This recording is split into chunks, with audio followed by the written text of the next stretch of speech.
Mrs. Fujimo, welcome to DSDS. You are the Regional Director of UNIDO for all of South Asia. And you have been in India for about 2.5 years now. Can you please share your experiences and UNIDO's work in India? We have three areas of focus. One is the poverty alleviation, but through the promotion of productive activities. And second is the trade capacity building to promote and facilitate the capacity of countries to be able to cope up with the international market requirements. And third is the subject of DSDS, which is energy and environment. Fortunately, in India particularly, we have been very much engaged in energy development and then environment protection and then environment, the measures to be implemented. And then as far as our portfolio is concerned, almost 80% are in the field of energy and environment.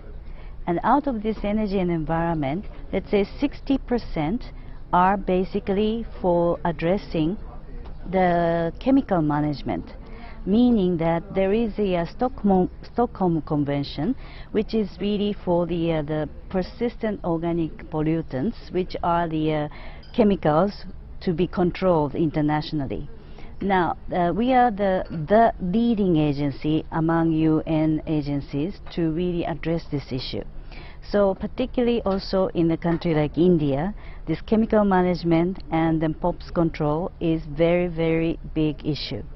So we are working on for example, the PCB management, waste disposal, incineration technology for such kind of chemicals.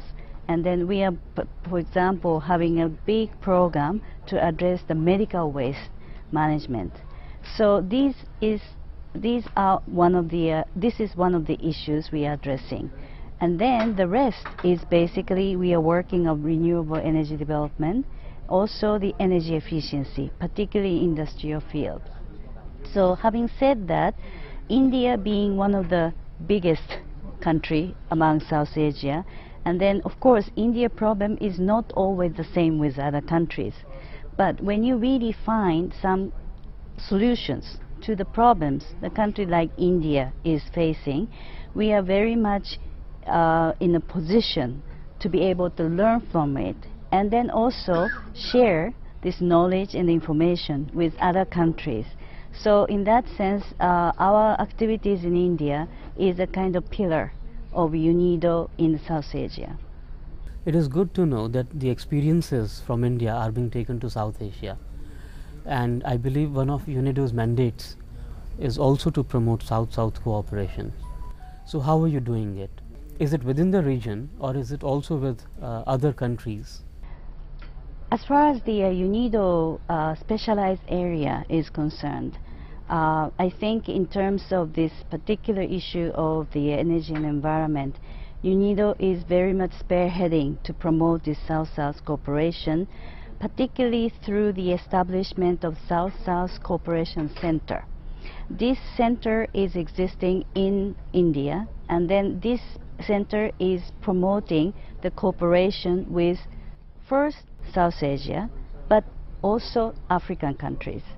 And then these days, I'm sure that the government of India's one of the priorities is South-South cooperation, particularly to transfer the knowledge and technologies available in India to those countries. And then, of course, to try to mobilize the mutual cooperation, not only in terms of technology transfer, but would make it a business endeavor. So this program, it has been going on already 5 years, and then this program will be continued to the next, let's say, several years.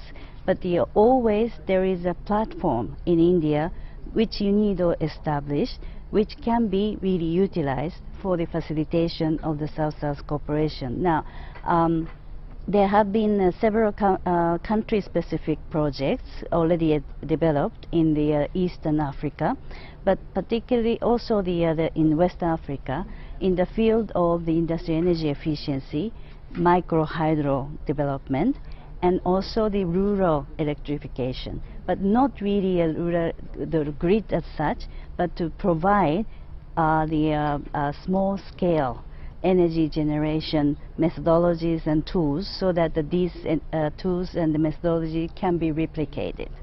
So the South-South cooperation is one of the pillars also. Mrs. Fujimo, you have attended the DSDS meet a number of times. So what has your experience been of learning and of sharing from this summit?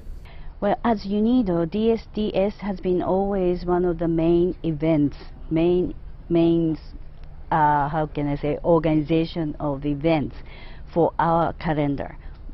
Why? Because this can provide a lot of insight what is happening in this field, sustainable development, what is really there, the new ideas, what is there for kind of communication or platform already established, not necessarily in India, but other parts of the world.